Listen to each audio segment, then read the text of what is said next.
pour apprendre au bout de 2 ans que on avait retrouvé un corps du côté de Carcassonne et que malheureusement, c'était le corps de Damien, enfin ce qu'il en restait, puisque il a vraisemblablement eu cet accident peut-être le jour où il nous a appelés, ou le lendemain, ou le surlendemain, enfin Quel dans les accident? quelques jours. Un accident de randonnée, puisqu'il a été trouvé au pied d'une falaise, tout à fait par hasard, par un chasseur qui passait par là et qui, au bas de la falaise, a aperçu une forme bleue. Ça l'a intrigué à cet endroit-là. Mais il a été retrouvé 2 ans plus tard, ou 2 ans plus tard. il a été retrouvé 2 ans plus 2 ans tard. plus tard. Donc, Mais voilà. il était décédé depuis combien de temps? C'était arrivé... Vraisemblablement, son décès a dû intervenir début août 2005 et il a été retrouvé en juin 2007.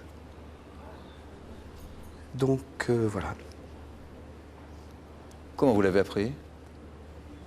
Tout à fait, je dirais, là aussi, ça fait partie des choses odieuses à vivre, c'est que j'ai appris ça le jour de la fête des pères, parce que moi, dans les derniers scénarios que je m'étais fait, c'était que Damien vivait peut-être avec sa copine là-bas dans le sud, et que peut-être il ne savait pas comment revenir. Donc j'ai envoyé un SMS à son ami en disant toujours pas de nouvelles de Damien, mais je suppose qu'il en est de même pour toi. Et très très vite elle m'a rappelé et pour me dire écoute, si j'ai des nouvelles de Damien, mais je sais pas si je dois te le dire. Alors bon, c'est vrai qu'on avait imaginé plein de choses, se dire que... Vous n'aviez pas imaginé ce scénario en tout cas? J'avais pas imaginé ce scénario, mais je me disais peut-être qu'il est isone quelque part, ou je sais pas, quelque chose comme ça.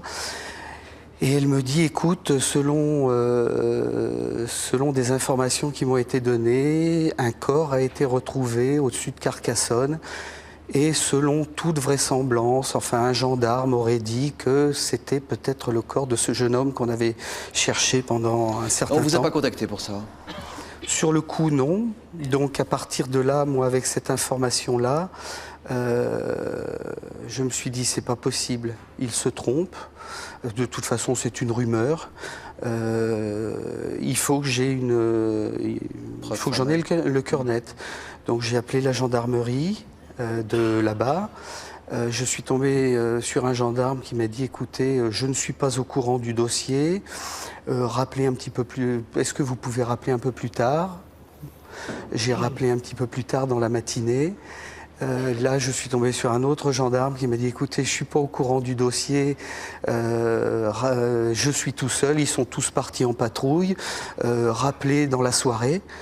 J'ai rappelé dans la soirée, là je suis tombé sur un gendarme qui me dit, ah monsieur, oui je me souviens de vous. Alors là je me suis dit, bon, il doit se passer quelque chose, mais il ne me confirmait toujours pas l'information.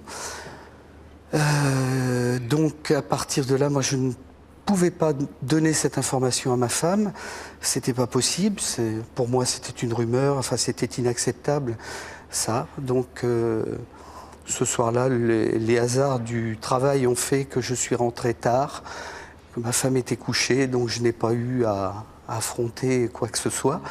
Le matin, elle est partie au travail plus tôt que moi, et dès le lendemain matin, j'ai rappelé la gendarmerie, même chose, on m'a baladé encore toute la journée, et est arrivé le mardi soir. J'étais toujours dans le même état à ne pas savoir quelle était cette info. Et puis le mercredi matin, là j'ai carrément, tout en restant correct, j'ai demandé instamment à ce qu'on ne me laisse pas vivre une journée de plus comme ça et qu'on me donne enfin une information claire, nette et précise. Là, on m'a dit, l'adjudant machin qui est en charge le dossier de votre fils n'est pas là, il est en vacances, est-ce que vous pouvez rappeler un peu plus tard, hein?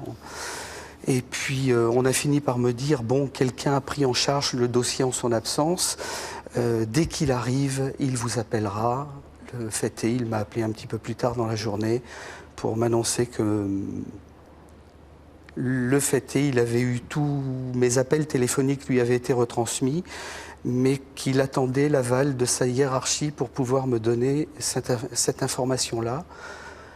en me précisant bien que ça n'était qu'une information verbale, que tout était confirmé, mais qu'il fallait attendre maintenant que l'administration se mette en marche.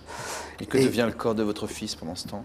Eh bien, le corps de mon fils est resté dans un tiroir à la morgue de Carcassonne pendant 4 mois, parce qu'on m'a demandé on m'a dit, vous savez, ce sont des procédures qui sont très longues. Bon, là, on était à la mi-juin. Je m'étais dit, bon, on arrive en période d'été, peut-être que dans le mois de juillet, on va quand même avoir quelque chose. En fait, j'ai attendu patiemment. Vous avez douté encore pendant cette attente? Oui. J'ai douté parce que je me suis dit, ils se sont trompés, c'est pas possible, même si le gendarme m'avait dit qu'il n'y avait aucun doute, que les empreintes... Il avait le courage de vous dire ça, quand même. Il avait eu l'aval de sa hiérarchie, je pense, et puis il était...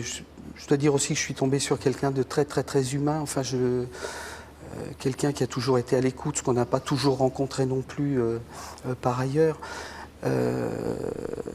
Donc là, armez-vous de patience, ça va être très long. Donc on a laissé passer le mois de juillet, puis le mois d'août, on n'est pas parti en vacances parce qu'on se disait c'est aujourd'hui que ça va arriver ou c'est demain. Et puis est arrivée la fin du mois d'août et puis là, c'était plus possible, quoi.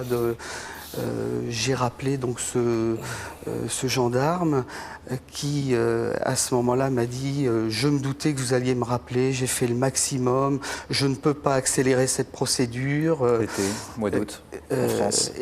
Oui, voilà. Et en fait, tout était bloqué, m'a-t-il dit, dans le bureau du médecin légiste qui devait apposer une signature au bas d'un rapport. Et voilà, en me disant, vous savez, ils ont d'autres affaires, des affaires plus importantes, mais je pense que c'est des mots malheureux. Je pense qu'il était peut-être aussi embarrassé, donc je lui en veux pas de tout ça. Et il nous a fallu attendre le mois de novembre pour que l'affaire se décante. Et voilà, entre le mois d'août et le mois de novembre. Il y a 1 an et demi.